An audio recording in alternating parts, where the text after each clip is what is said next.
Okay, we'll get started. So good morning to everyone. Welcome back to DFI's Impact webinar. DFI's Driven Pile Committee hosts this webinar 3 to 4 times a year in order to present on pile-related developments, current practices, and case studies.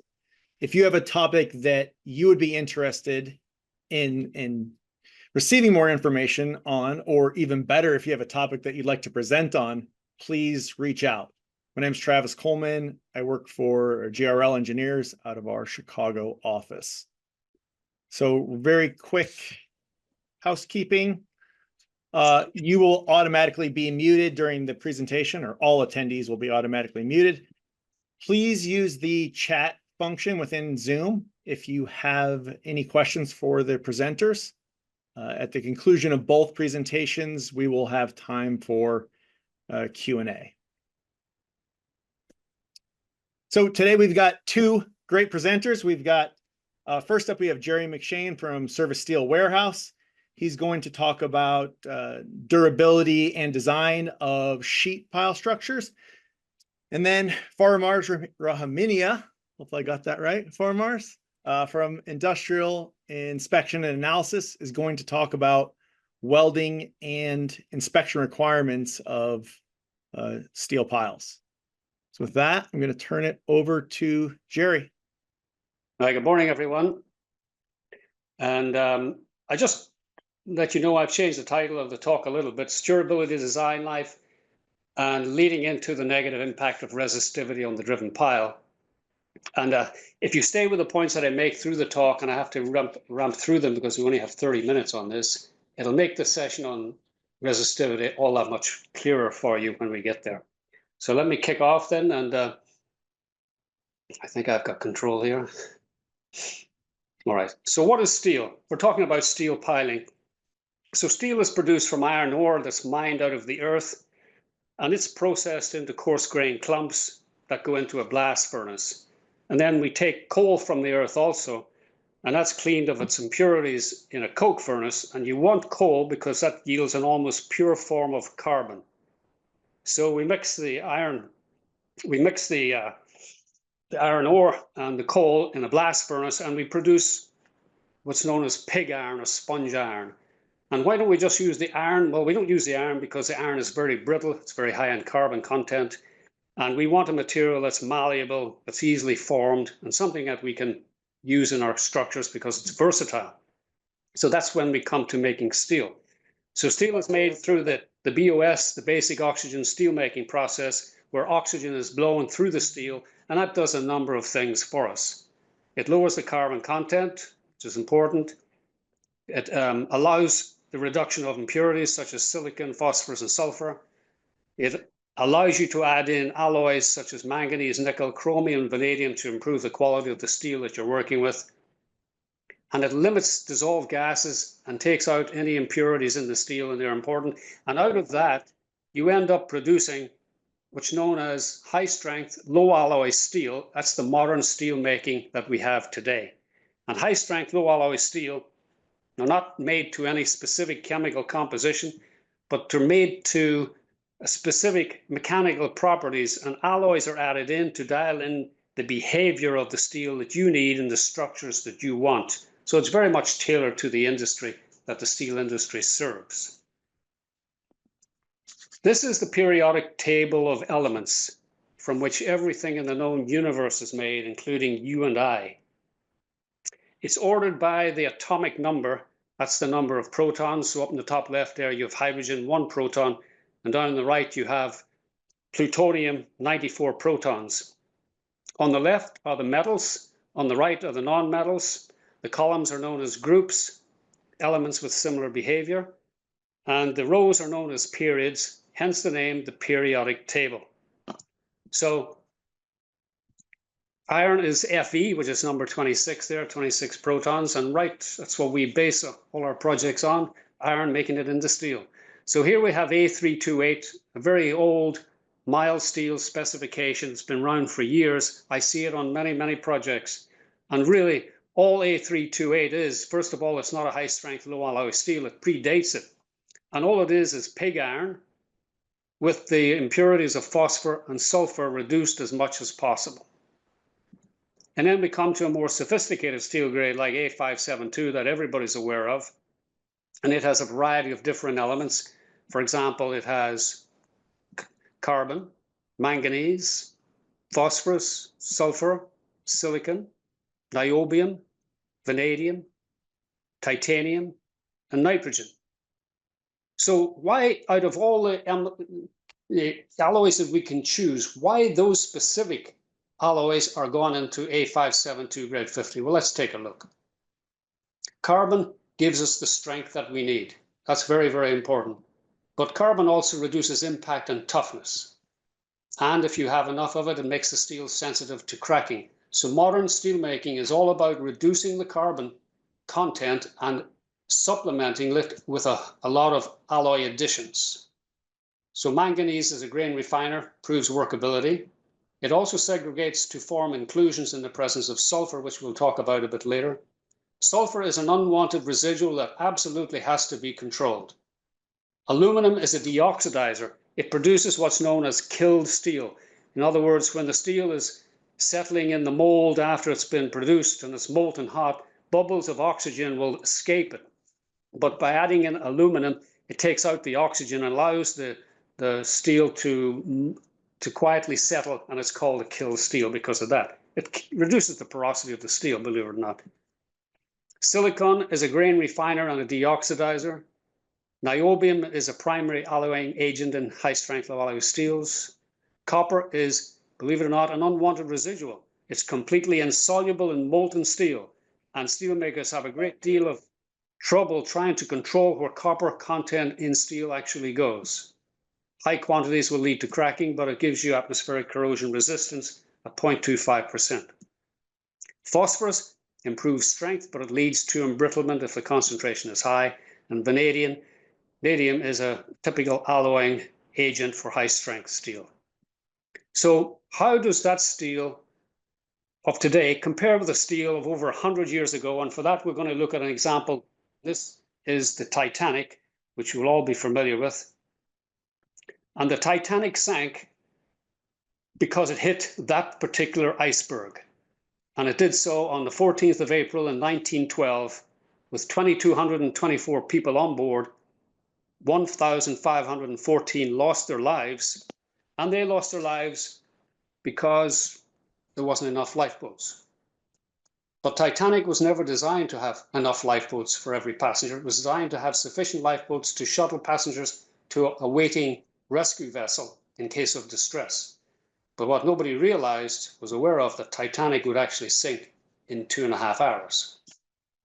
And Titanic was able to sustain a breach of 4 compartments, but in effect, the iceberg cut through 6. So the ship was doomed at that point.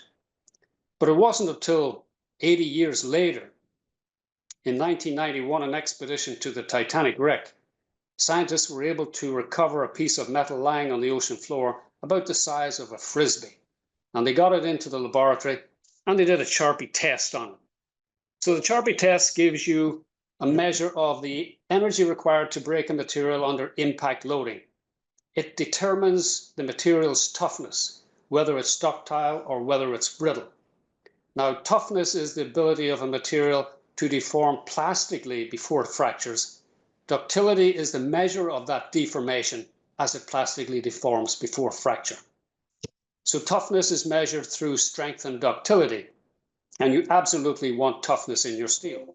The higher the strength, the higher the ductility, the more tough it is, and that's exactly what you want. So the Charpy test was set up. A mild steel sample, that's the one on the left there, was prepared, and a piece of the Titanic steel was also prepared. And both samples were taken down to 28 degrees, which was the temperature of the water on the night of the disaster, and then they were put in the test. And a 67-pound pendulum swung round on its 2.5-foot lever arm, and it hit the mild steel sample with a thud, and it broke, or it tore and ruptured into the shape that you see on the left there, and the pendulum stopped dead.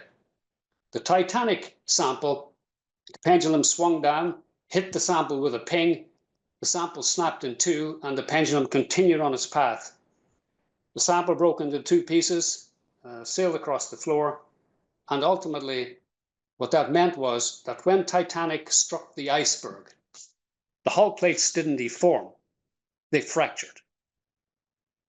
Brittle fracture occurs without any plastic deformation and at extremely high speeds. The causes of the brittle fracture are low temperature, high impact loading, and high sulfur content. On the night of the Titanic disaster, each of those factors was present. The water temperature was below freezing. The Titanic was traveling at a high speed of knots because it wanted to break the transatlantic record.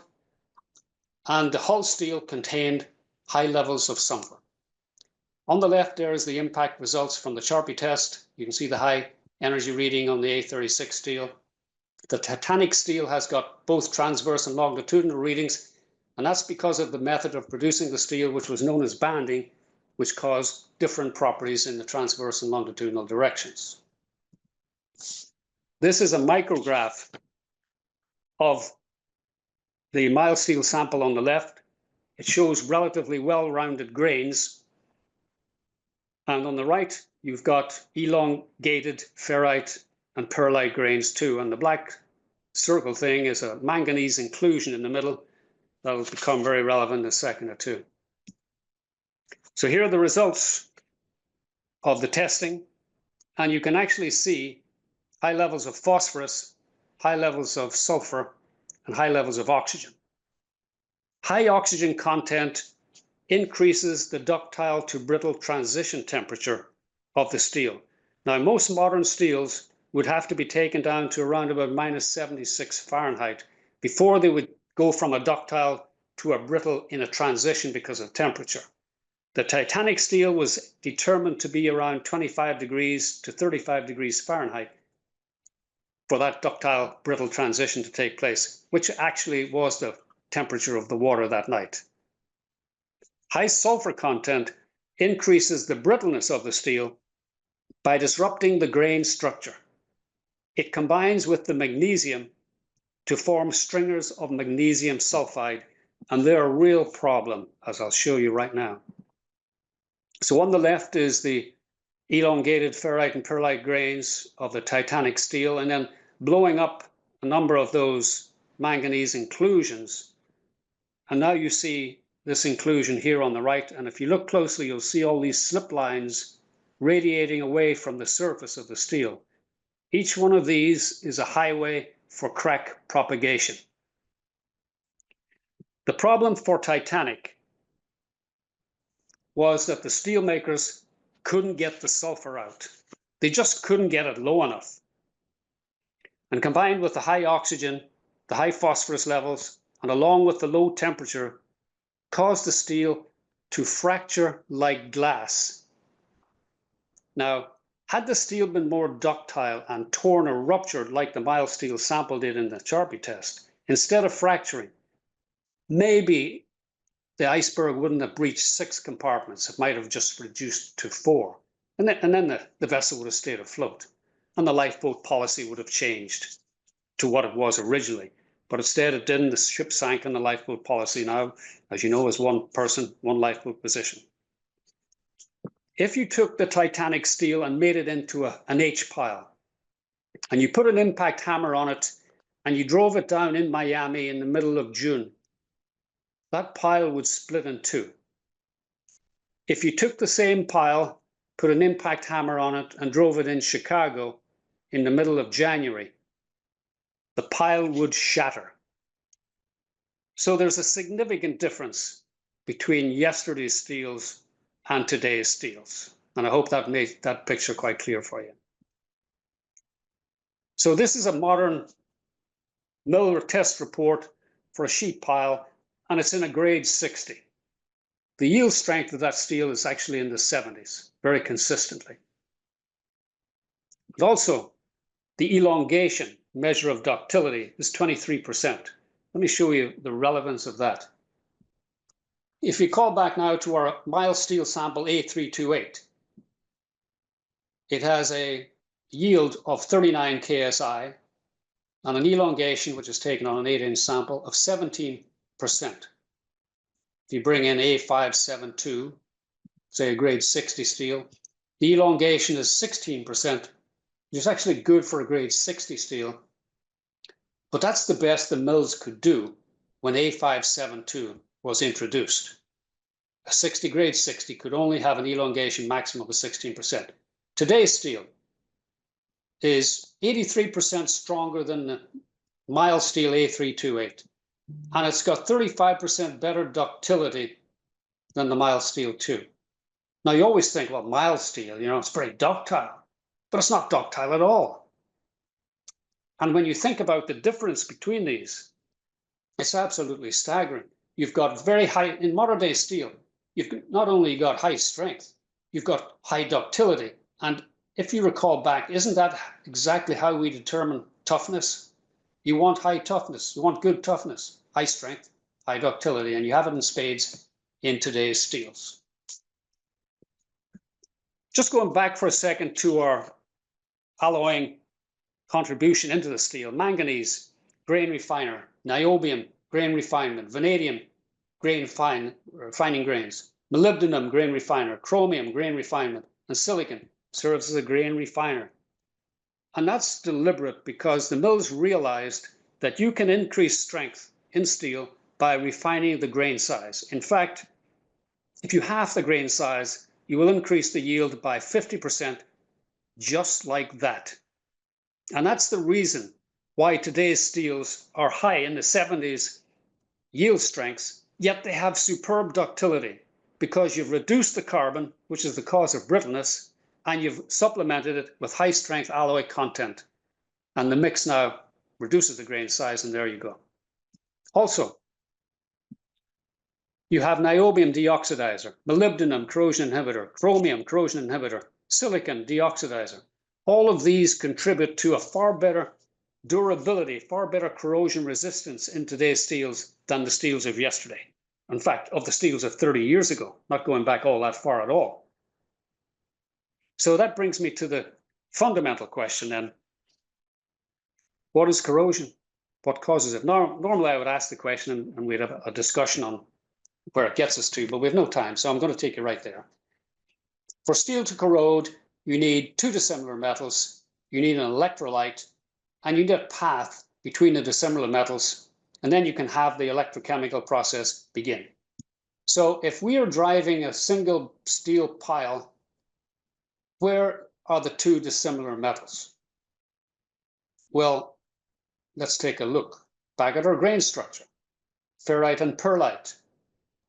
But what you've got are grains and grain boundaries, and there is sufficient structural difference between the grain and the grain boundary to cause a minuscule flow of electricity, the development of an anode and cathode between the two, and the generation of an electrochemical process. And that continues across the entire steel surface. And the rate of that corrosion process will depend on the exposure condition, whether there is a flow of electricity or whether there's not.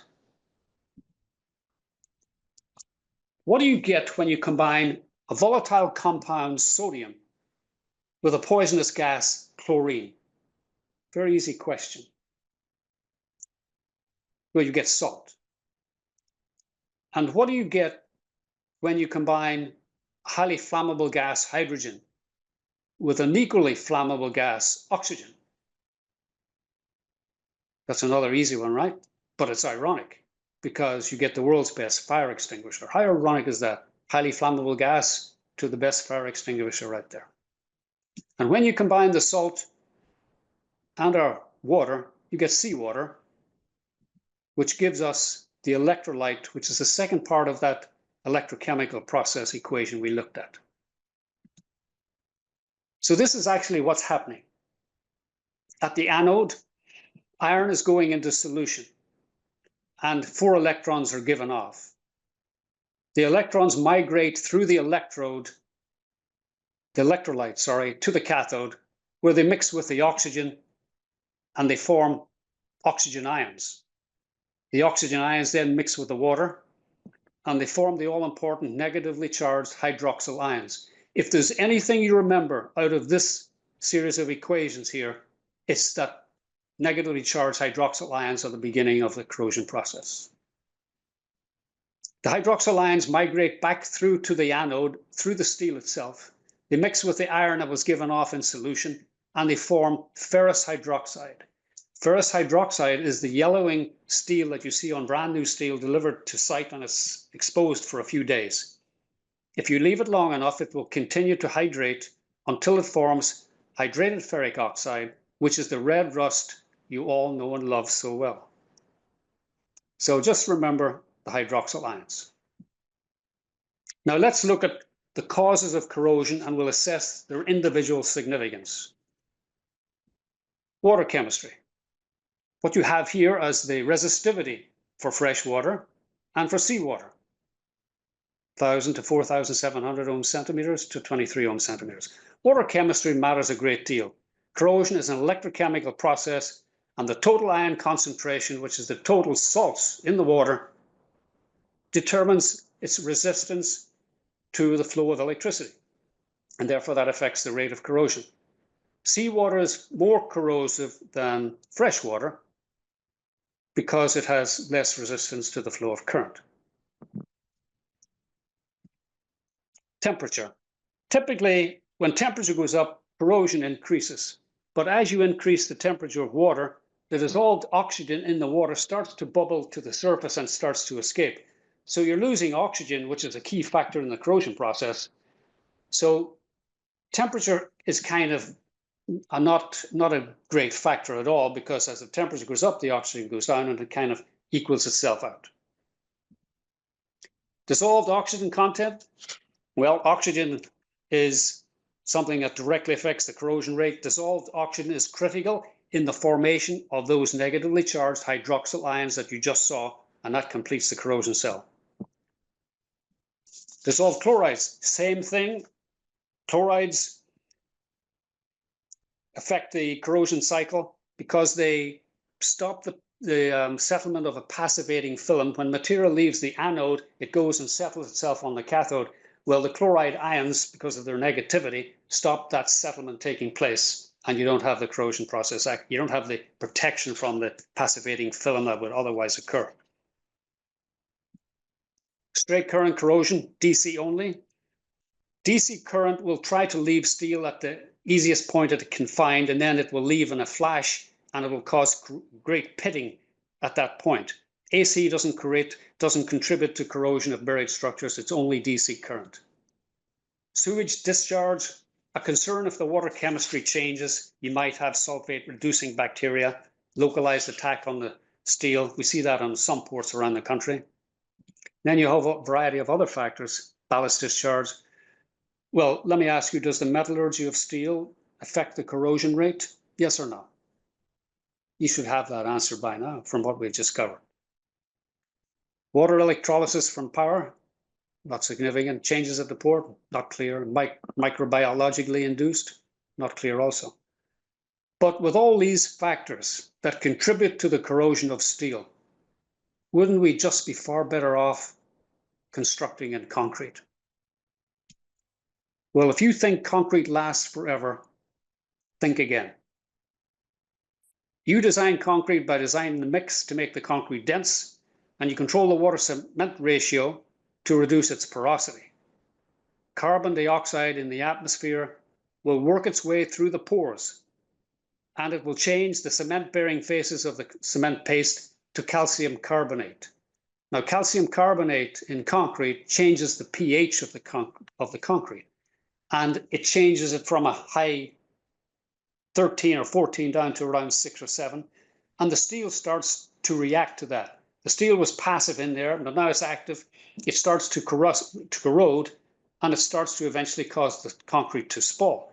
And remember, when you design that concrete structure, you put that rebar as close to the edge as the codes will permit. Some states it's 3 inches, and some states it's only 2 inches. But once that's breached, the corrosion process is underway.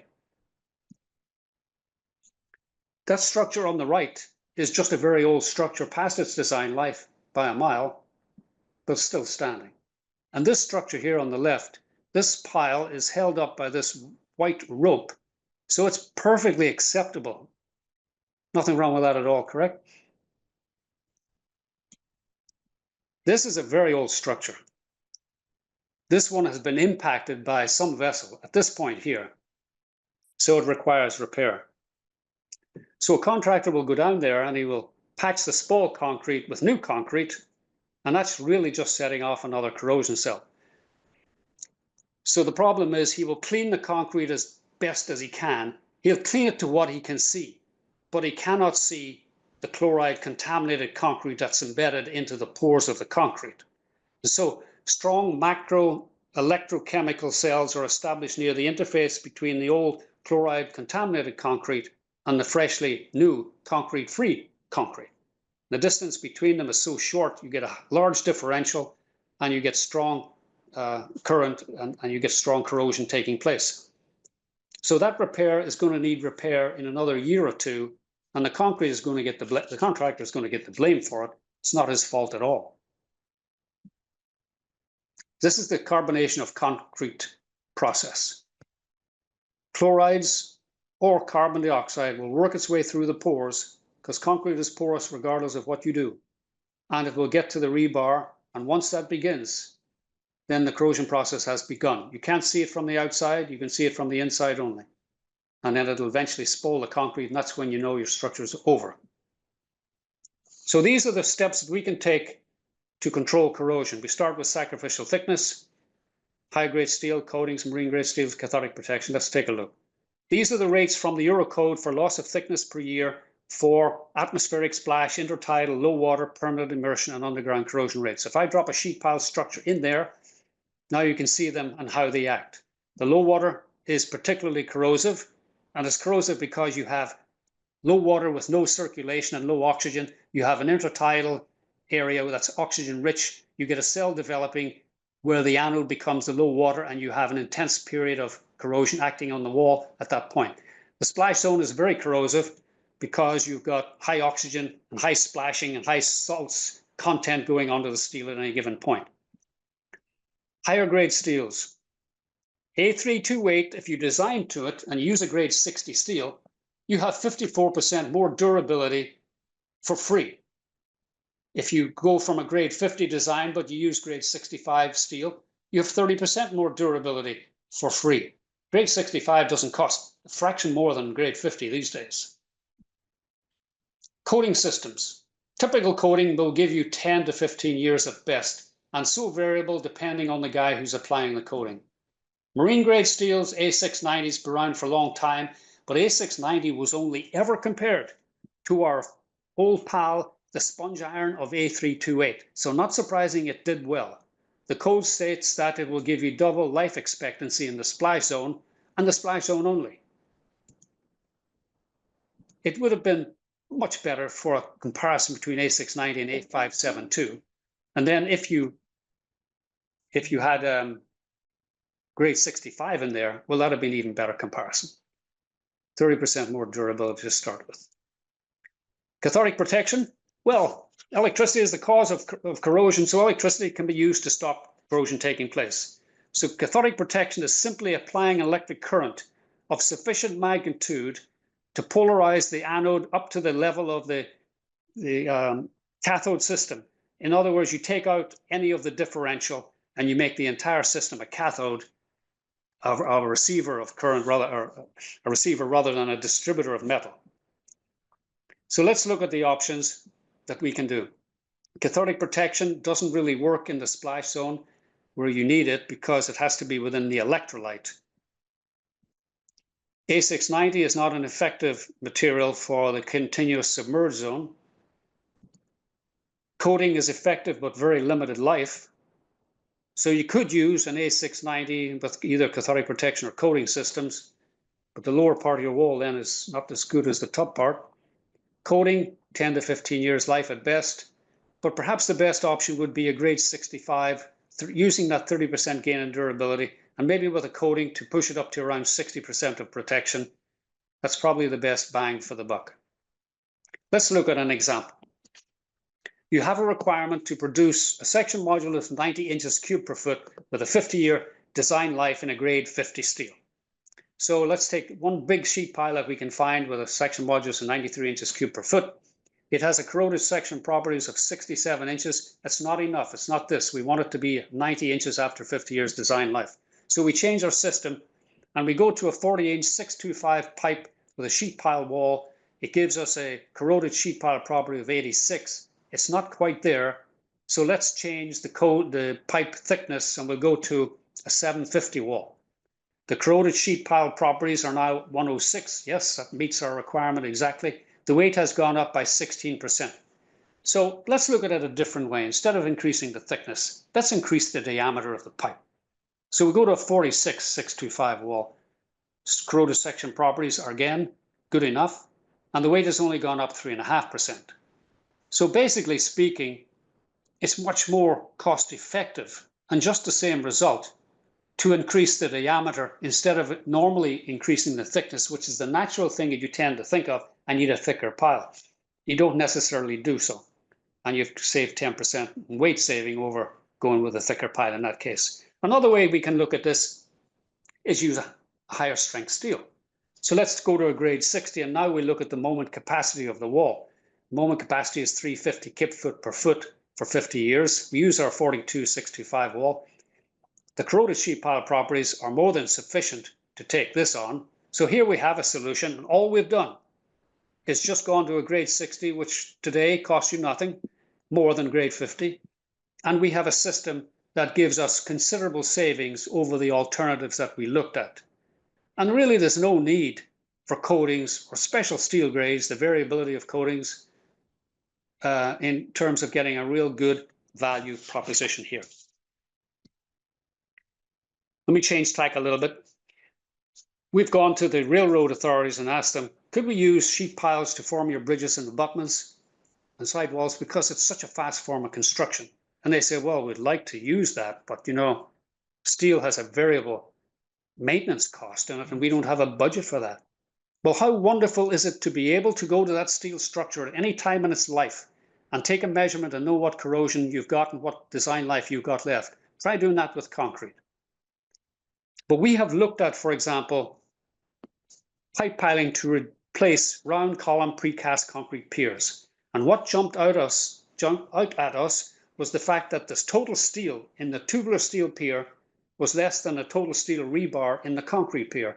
And that kind of makes sense because the steel pier is the steel's on the periphery, whereas the concrete rebar is inside and condensed. As AASHTO has increased the seismic requirements, the rebars in the piers has increased. It's increased so much that it's now a challenge to fit all the bars into the formwork. And as a consequence, the aggregate size has had to be reduced in an effort to ensure the concrete will flow around the bars.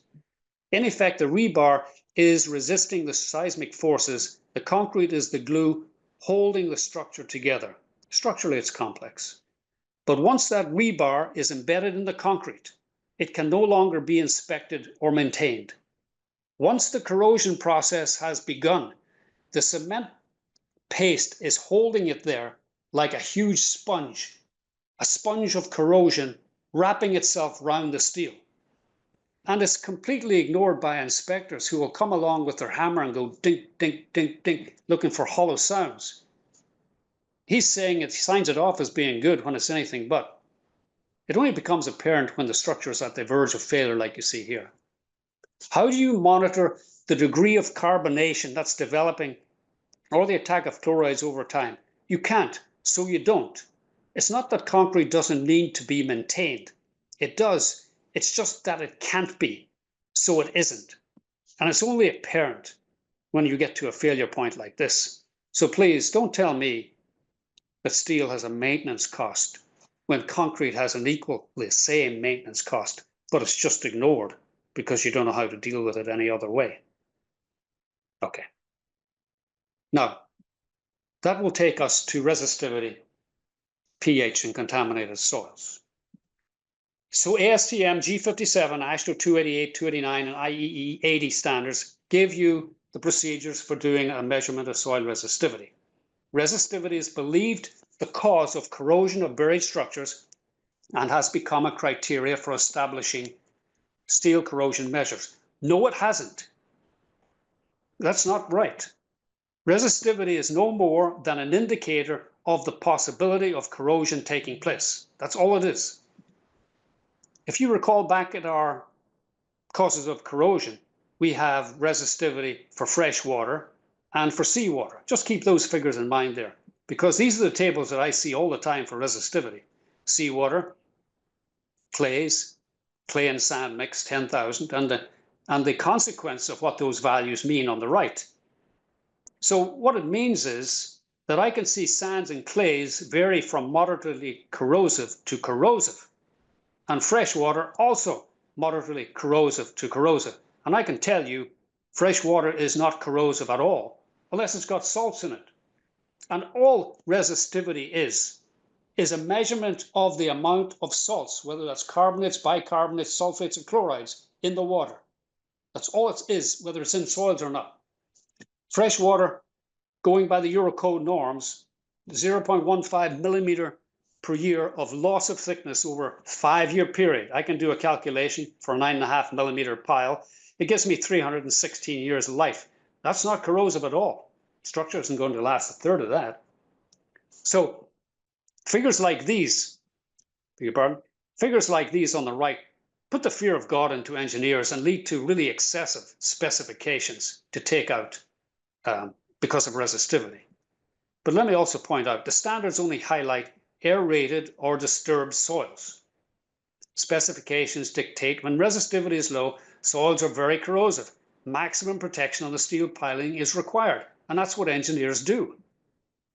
Yet drainage, resistivity, pH, chemical composition, or soil type are of no value in determining the corrosiveness of a driven pile into undisturbed soils. And there's a mountain of work by experienced testers over many, many years that validate this. If you're driving a driven pile, and the majority of driven piles are in greenfield sites, they're driven into undisturbed soils, resistivity is useless in that assessment of whether it's corrosive or not. And it doesn't matter about the drainage, chemical composition, or soil type either. If you're driving into disturbed soils, then the upper part of that pile, yes, protect it. Protect it. Resistivity is valuable if you're driven. If you've got a buried pipeline project with pipe carrying gas, you do not want corrosion on that pipe. And understand this, resistivity is not uniformly distributed in soils. It occurs in patches of really intense corrosion, and it leads to pitting in the steel. You don't want pitting to cause a hole in a buried steel pipeline carrying gas or in a tension system. But a hole in a driven pile structurally is of no consequence at all. And remember back to our durability equation, our hydroxyl ions, the electrochemical process is utterly dependent on the presence of oxygen.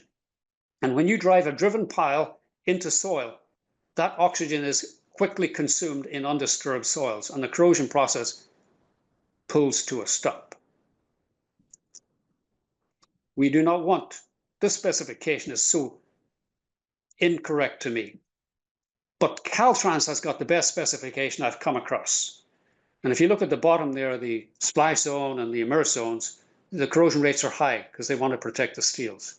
And for the embedded zones, they're quite low.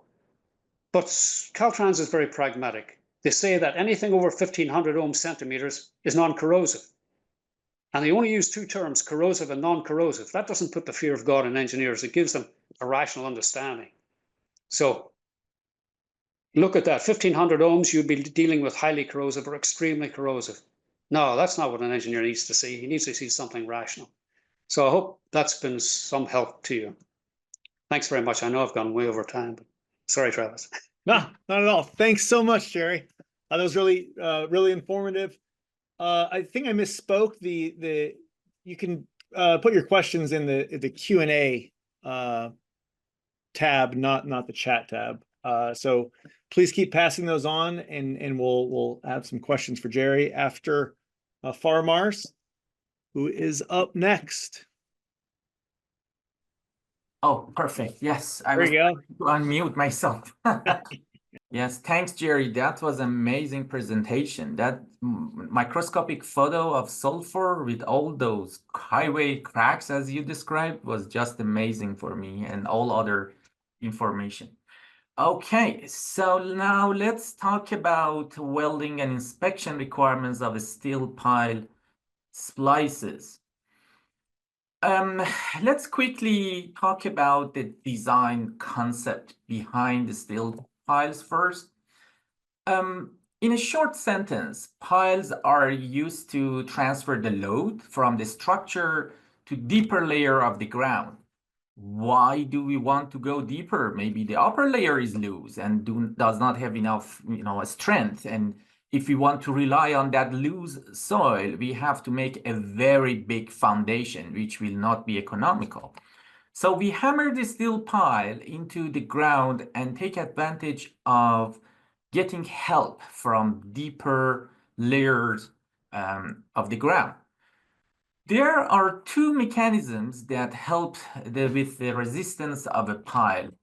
When a compression load is applied to a structure, a friction load will form from that friction load comes from the contact surface of the pile with the soil, different layers of the soil. Another one is the end-bearing load, provided that we have a strong, layer of soil there. But in the majority of cases, it's only the friction load that does the job. Now, let's look at this splice of the weld splice in the middle. When the compression load applies, and this friction load is resisting, then this challenge, the weld is under compression. And when welds are under compression, probably they are less critical. But as soon as a lateral load is applied, then the foundation attempts to uplift to the up. And direction of that friction is in opposite direction. And again, in this challenge between that uplift load and friction load, the weld splice this time is under tension. And this is where you want your weld splice, if not stronger than the base metal, but not weaker. So to do that splice, we use welding. And most likely we use shielded metal arc welding, also called SMAW, manual welding, or also called stick welding, or you tell me. There are several names for this method. It has been very old method and still ongoing. It's very good method for field type of applications, exactly what we are looking for right here for pipe splices. But I mean, it's very unlikely. There are other, welding processes, but it's very unlikely we use them in the field. But they all follow the same principles. But let's look at what are these principles. To make a weld joint, we need a source of heat. That heat is used to melt the filler metal coming from the electrode core here. We also need to melt the base metal so that the weld metal and base metal can mix together and form weld metal. So this source of heat comes from this arc, which arc is nothing other than bombardment of electrodes from anode to cathode, and this power, it needs electricity, and this comes from the welding machine, which provides that energy for us. So we have this heat of source of heat. Now we need a little bit more to have this welding happen, because the heat is enough to get the base metal melted and the filler metal melted. This molten pool that forms is very excited. If you just do it without any further consideration, it will be all spatters all over the place. The weld metal will not form. You cannot control it. Also, there are a lot of gases in the atmosphere which are good for our health, like oxygen, but it's harmful to weld. Oxygen, hydrogen, nitrogen, they can react with that molten pool, or they can interact with it, like getting trapped inside it and cause a porosity and so on. So we need some sort of separation, some sort of protection for that weld pool, which this duty is the role of electrode cover. Because of that heat, the material in the electrode cover is very well selected so that when they form a gas, that those gases are friendly without weld pool, and they can separate our weld pool from the atmosphere. Also, by adding that pressure on top of the weld pool, it helps the welder to control it and form the weld metal. So as you can see, in this process, we need a filler metal to fill up the gap between steels. We need arc, a source of heat. And also we need some sort of shielding or protection. That's why the name of shielded metal arc welding comes from. Gas metal arc welding, same principle. Again, only the shielding is different. It's complete gas, and it's an inert gas, argon, helium, that they do not want to do any reaction or interaction with the weld pool, but they can well protect the wool, the molten pool, and so other welding processes. So let's go back to that weld splice under tension. When we have a situation that the weld is under full tension, as we discussed, we like the weld, if not stronger than the base metal, at least to be at the same level, but the optimum situation is the weld metal strength would be more than base metal. What it means in reality, it means whatever welding process we are applying, if we weld it in a piece of plate like this, and if we cut it and machine it and take a sample and put that sample on a tensile test, this is what we like to see. This is the weld area, as you can see. And here is a phenomenon happening. We call it necking. Under tension, this is which is in the base metal, started to show reduction in the area. If load applies more, that part is the rupture point. That's what we want. We want the weld to be stronger than base metal. And this type of weld is a type of weld which we call it as complete joint penetration. But how we can achieve this complete joint penetration is the question.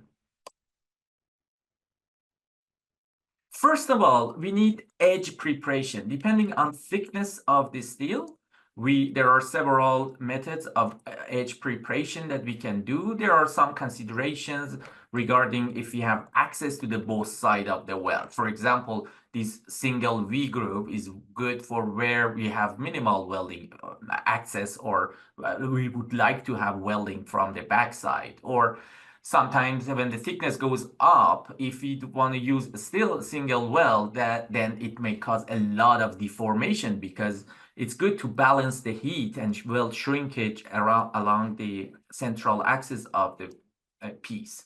So we go with double weld. So there are some considerations that we consider, which one of them is also the welding position. These are preparations are good for flat welding position, where plates are horizontally and flat. But when weld is in horizontal position and plates are in vertical, this is where we have, imagine a H-shaped pipe that you want to weld it. So the plates are vertical and the weld is in horizontal position. This is better for joint preparation. The reason we do joint preparation is to reach to the root, because as the name says, is a complete joint penetration. We want to reach to the root of the steel and to weld it and build it up to the top. And when the welding position is a horizontal position, it doesn't look like a good idea to bevel the bottom piece and let's keep it as is. And that flat surface can provide a good seat for weld passes as we go on. So yeah, this is a real sample at the right side. You can see the bottom plate is a flange connection of the H-shaped pipe, which the bottom plate is flat and the upper one is beveled. But Edge preparation is not all we need to reach to a complete joint penetration. Let's go back to that sketch that we talked about the welding principles. We needed arc, filler metal, and shielding. That shielding is very important. When we are welding a groove weld, a very good shielding is accommodated by the electrode cover from the side that we are welding, from the side that electrode exists. How about the back side of it? Not very good shielding. Oxygen, nitrogen, hydrogen, they all can attack our weld. And a few millimeter of this weld does not have the quality as we are looking for. And all those problems that remain in the root, under that tension, they can be a stress riser and cause the whole fracture. So what is the solution in this scenario? AWS D15 bridge welding code and all other AWS structural codes like D11 and so on, they introduce two methods for overcome this problem. One is called back gouge and the other one is called backing bar. Let's discover these methods. Back gouging. Yeah, and here, yeah, it shows again two plate in flat position. In back gouging, it says, okay, start to weld the groove. You see the first root pass is done, and then step 2, fill passes are done, and then cap passes. It looks like the welding is done. No, there is a problem left at the root. So what standard says by back gouging means go back to the root of the weld and grind it or gouge it. Doesn't necessarily need to be, I mean, the term back gouge comes from gouging, but doesn't necessarily to be gouging. It can be any method. And generally, it's grinding to remove that low quality weld until we reach to a sound, good bed for a back weld, we call it, and apply a new weld. When you are applying this new weld, we have no problem because already the back side of it is covered by steel. Pretty much what we do, we are removing the bad weld, which had no shielding, and replace it with a good weld. When it comes to our example of pile testing, welding, we need to do a little bit of trick here. As you saw here in flat position, we started to weld from the groove side, right? Weld number 1 and all those fill passes was done from the groove side.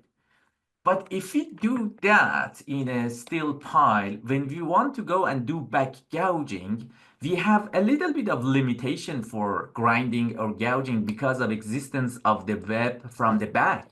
So probably it's not a good idea to start welding from the groove side. Let's weld it from the back side, because the area the welder needs is just, passing his electrode. It doesn't need to do much of grinding there. So let's start welding from the back side first and then grind it off and fill it. This is a scene, as you can see, is a real scene that the welder is back gouging a previous root pass that he done from inside. And this is at the bottom, you can see the after back gouging condition. There is another method in the standard, as we said, that introduces, it's called backing bar, backing plate, backing in general. So what it says to avoid that problem, it says model the condition of these filler passes for the root pass by adding a backing bar and separating the atmosphere from the weld, and that way we are done. Yeah, that looks like a smart idea. However, it's not applicable in all situations. I tell you why. Again, when it comes to horizontal position, and this can be a good example of a pile, and I think it will be a best practice for tubular pipes. As you can see here in the photo at the right, that backing ring is a photo from inside the pile. And again, joint preparation, as we discussed, the bottom is flat, the upper part is beveled. we have that backing bar welded, tack welded, doesn't need to be fully welded, tack welded to the bottom part. And obviously it's not possible to weld it to the upper part. However, it can work as a very good guide for the upper part to come and sit on bottom part. And once that's done, the welding happens over that backing bar. Can we use backing bar for edge pile? We can, but it's not a good idea because you are hammering this pile into the ground and you don't want this attachment to stick out of the pile. So it's better to use back gouging here. We got a smart way of welding from the backside first and gouging from the groove side, and using backing bar for tubular pipe.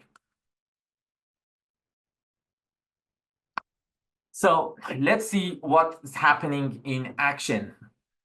We have a feet up, and then we want to weld it. Preheating is very important. Usually these flanges are thick and exposed to the air, depending on the temperature of the environment.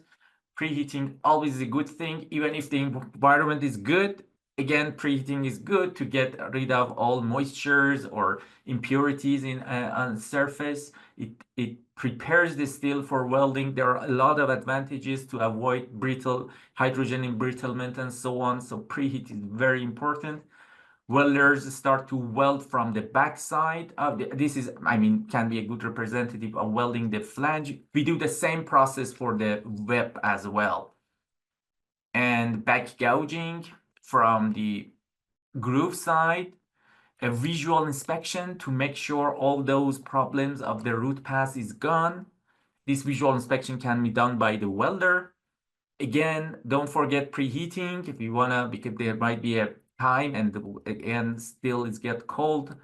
Preheating and pass by pass, because it's a manual welding, is very important to clean up that slag that forms out of manual welding pass by pass. And again, good visual inspection by the welder until final groove completion. That's where we can do a more comprehensive visual inspection at the end to make sure there are no visual discontinuities. So how we can test and make sure we achieve the best quality of welding? If you ask me, the best and most successful way is continuous welding inspection during welding. If we leave all the inspection at the end, there might be a lot of things that happen that is not even repairable. And so during the welding is the best time to do inspection, when welding crew are aware that there is a kind of monitoring. They also provide a better type of job during the welding. And there are a lot of stuff that we can control during the welding, like personnel, to make sure they are qualified and they know their job of welding in that position. Equipment, for example, in this, as we said, we need a good power source. We need a good stable power source to provide a good steady source of energy for continuous and high quality welding. As you can see in that image at the right, most of the time we use low hydrogen electrodes. These electrodes have to be contained in a container which needs to be kept warm over 100 degrees to be completely dry, because they are really attempt to attract the moisture from the air. You cannot just leave them. You need to have a proper oven for keeping the electrode, and that oven must be plugged in to a power source. You see a preheat device there, and so many other equipment that welders needs to use. Consumables, as we discussed, and electrodes are one of them, very important. Procedure that all we said, back gouging, back plating, or sequence of welding, cleaning, interpass cleaning, preheating, and so on. And in general, workmanship can be controlled from feet up until final inspection. And when it comes to final inspection, these are type of inspection that can be done by a qualified person. There are several certification schemes and training schemes all around the world, how a welding inspector is qualified to find defects, like, as you can see here, we call it undercut. As you can see, there is a kind of a groove at the side, just at the side of the weld, or there he's using a welding gauge that shows the welding is not done yet. There are some pass missing. Or the bottom picture, you see a porosity there at the end of the weld, or that offset, that high-low is something that could have been caught during feet up, and now that is welded, there is really not much you can do.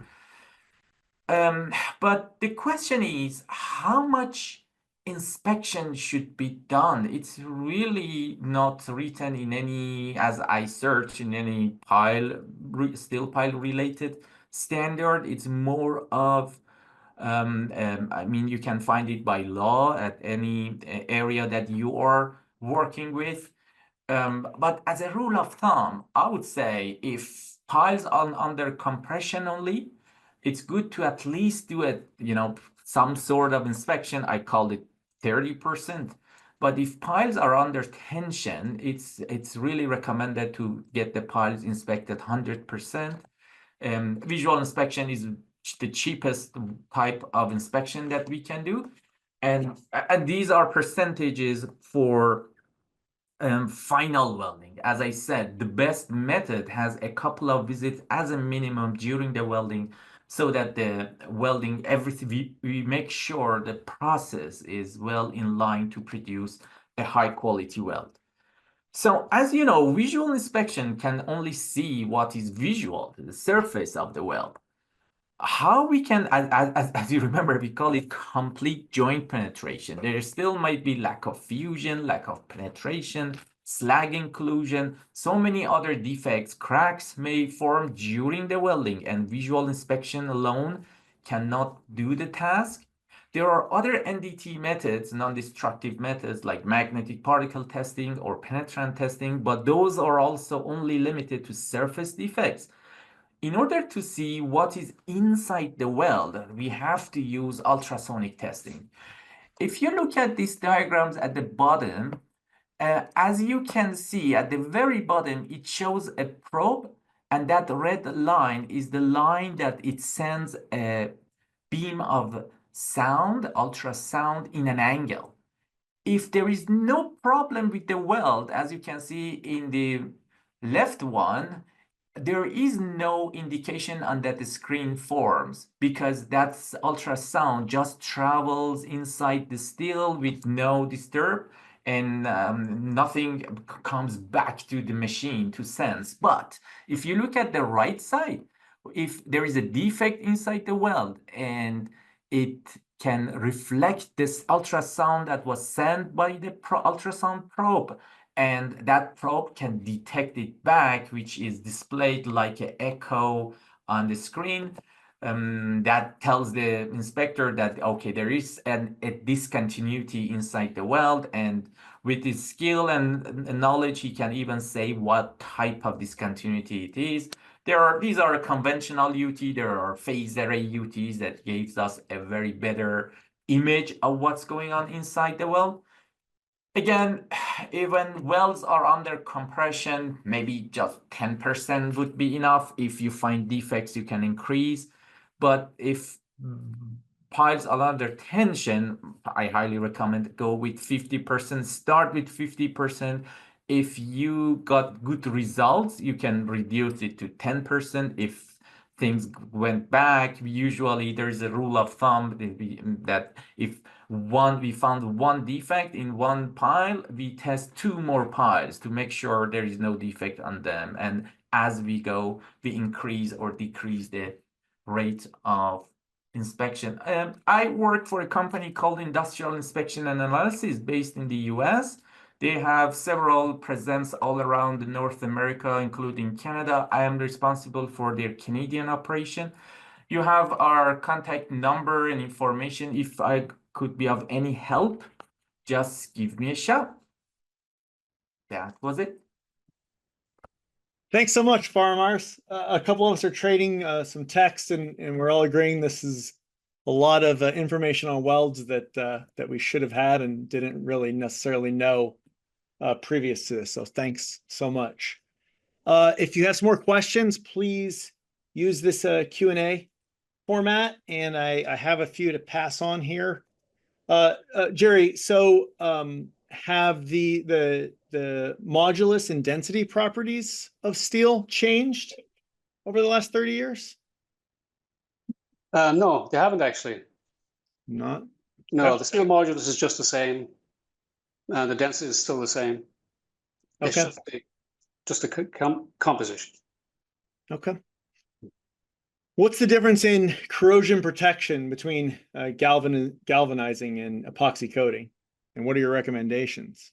Well, galvanizing is great for inland structures. It's not good in marine environments at all. It really isn't effective. And coating is very effective in that situation. If I'm doing an internal inland or a structure, anything away from marine, I will use galvanizing just as easily as I would use a coating. In fact, I feel more confident with galvanizing because it's more consistently applied. The problem with coating is it's physically applied by a person, and it's variable in terms of the thickness that he applies. That's the problem. Okay. Faramarz, can you weld two different grades of steel? Is that acceptable? Absolutely. The only problem there is just to find a matching electrode, which I mean, steels are, all of them are mainly, when we can say different type of steels, we are talking about different range of carbon steels, which again, we usually just need to find a matching electrode. And I mean, it's very easy finding what is the matching electrode these days. The standards, like again, AWSD 1.5 has tables that tells us if you have a steel from this group and that group, this is a pre-qualified matching electrode for that weld. Okay. You mentioned continuous inspection of welds would be the ideal inspection protocol. Doesn't that, I mean, for driven piles, doesn't that require like a change in mindset? Because when you see guys welding on a job, you know, almost everyone's meant to get far, far away or stay out of their way during their weld as a whole. Yeah, now I understand what you are talking about. Yeah, unfortunately, we have that problem pretty much all over the place. But we need a change of culture, really, and a change of view to this welding quality.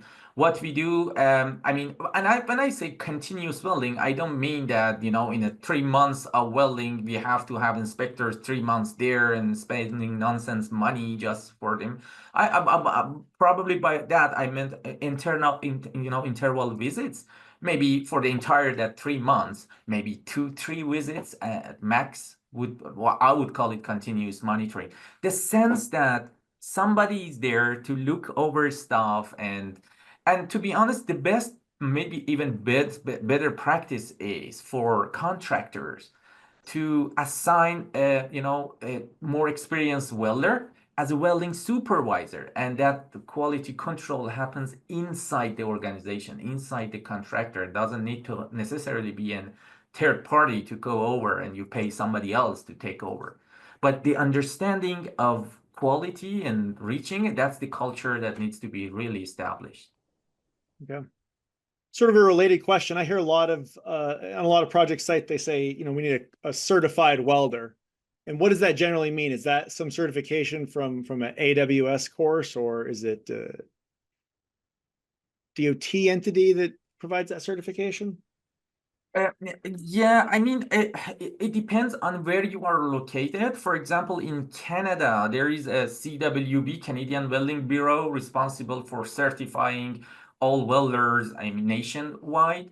So in Canada, when we say certified welder, they must have a ticket. They have a card from CWB for that position and that electrode they are using. But in the US, we are very SNTTC1A program, which qualifies inspectors, we have the same process for the welders, and that qualification can be done internally by contractors again.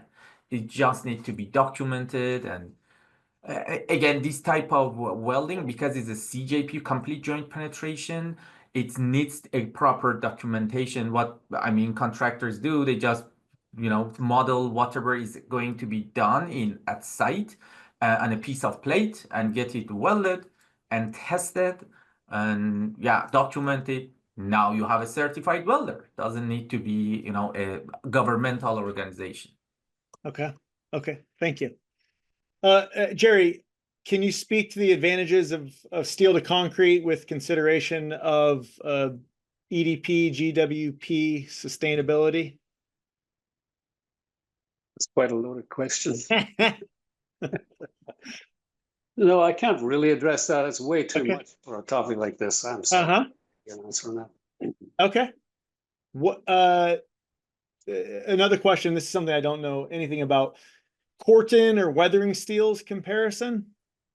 Yeah, Corten steel was around 50 years ago. It was a weathering steel used in structural applications. Corten or weathering steel has no benefit in a marine condition. When you're near the sea, it's not effective at all. But for structural uses, absolutely. Okay. Yeah. And you walked through a lot of improvements over steel over the last 100 years. So what's the next steps, or what's going to be the improvement in steel? Is it going to be higher strength? I don't know.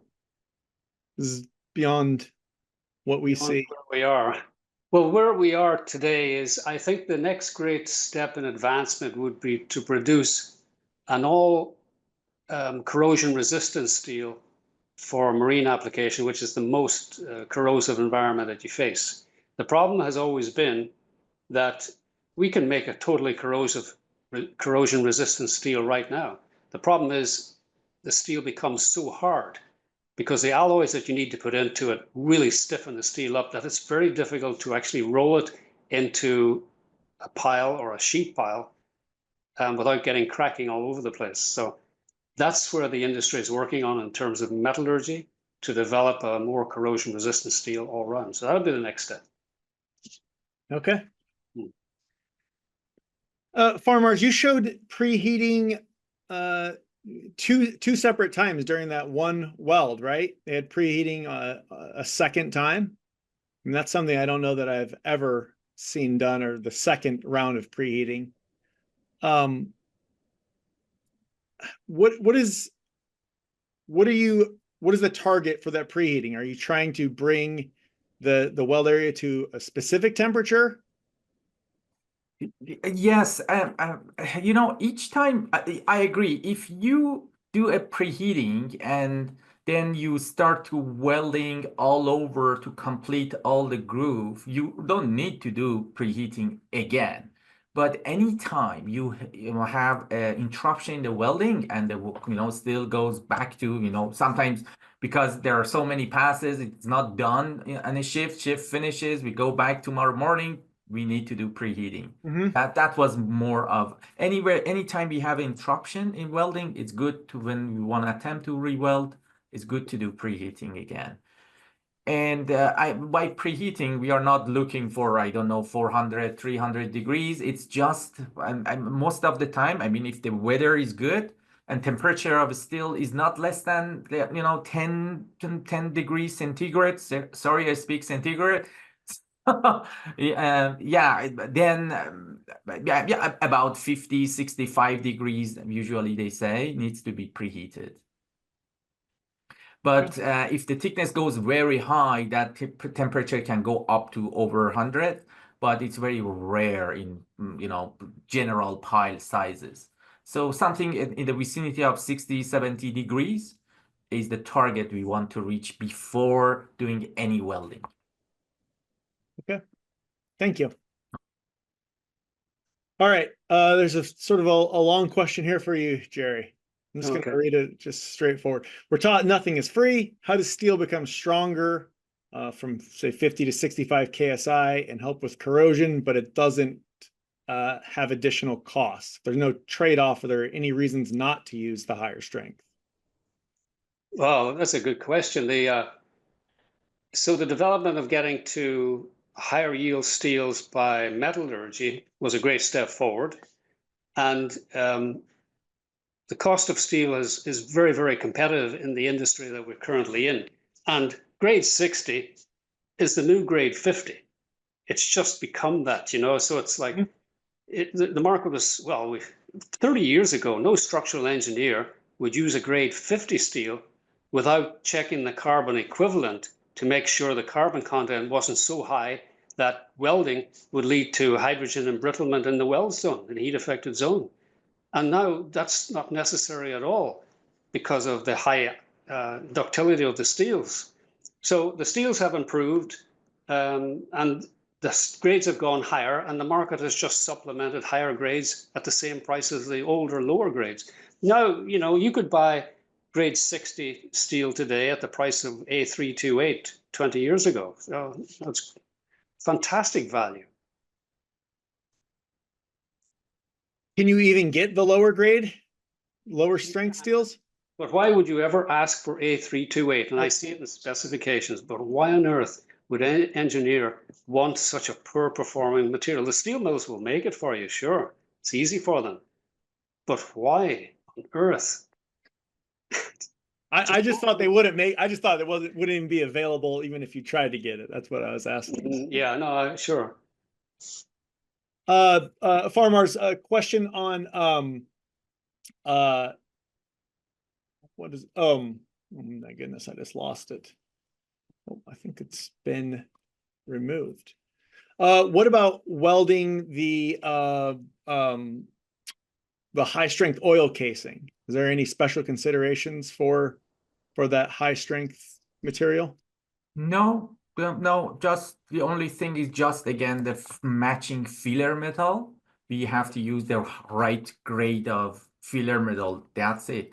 And yeah, not even for the welder qualification, because now they are all in the same group. When it goes very high, I mean, there are very high tensile electrodes like E110. 110 is 110 KSI, nominal strength of filler metal. When we go, which it's very unlikely we use for piles. Yeah, in that scenario, a little bit control of the weld is harder for the welder. I mean, it's a little more viscosity is different and so on of a normal welding. That might be a difference, but generally speaking, no difference. The strength just changes the filler metal class, preheat, back gouging, all we said, all the same, just different type of electrode. Okay. Well, I've gotten a late sort of flurry of questions, and we're sort of running low on time. So I'd encourage everyone to reach out to the presenters with some specific questions. They're getting more and more specific out here at the end. Thanks to both of you. Really, really informative presentations. Remind me a lot of the chemistry that I could barely remember from 20 something years ago. So thanks again. Thank you for the time. And for all the attendees, the next webinar is scheduled for July 10th. There it is. Those are the two webinars for the remainder of the year. So once again, if you want to volunteer or have some information to present or that you'd like to hear, please reach out. And thanks for all your time. And thanks again to both of you, Gerry, Faramarz. Pleasure. No worries. Thank you.